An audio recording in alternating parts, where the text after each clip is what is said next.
Who doesn't like simple and quick recipes?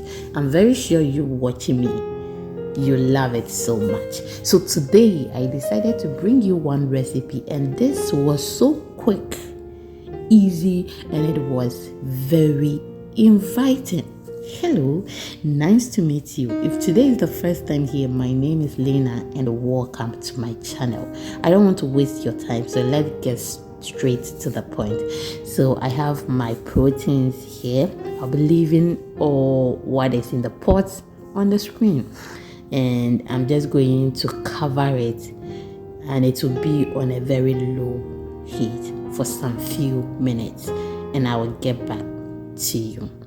So if today is the first time here and you haven't subscribed yet, hello, you are welcome. But can you please smash on the red button and the bell icon for me, so that when I upload new videos, you will be updated. It is actually free of charge.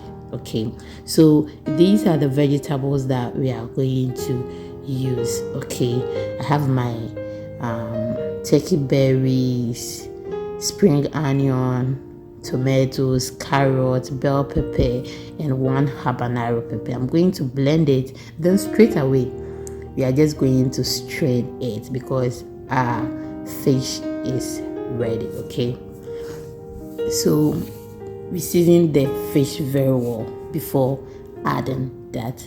So you can actually sieve it or just add it straight away, but I want it very light.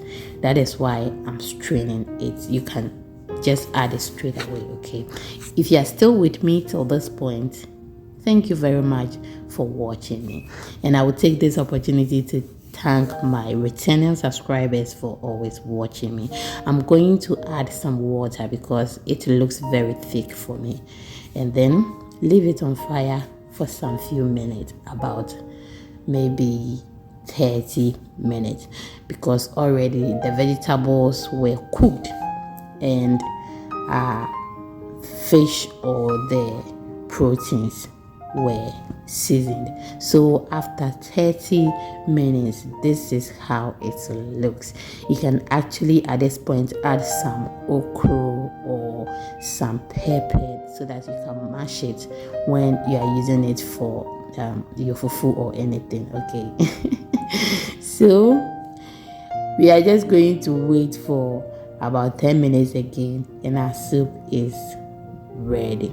So after 10 minutes, this is how the soup is looking, and it is ready. Thank you for watching, and see you in the next one.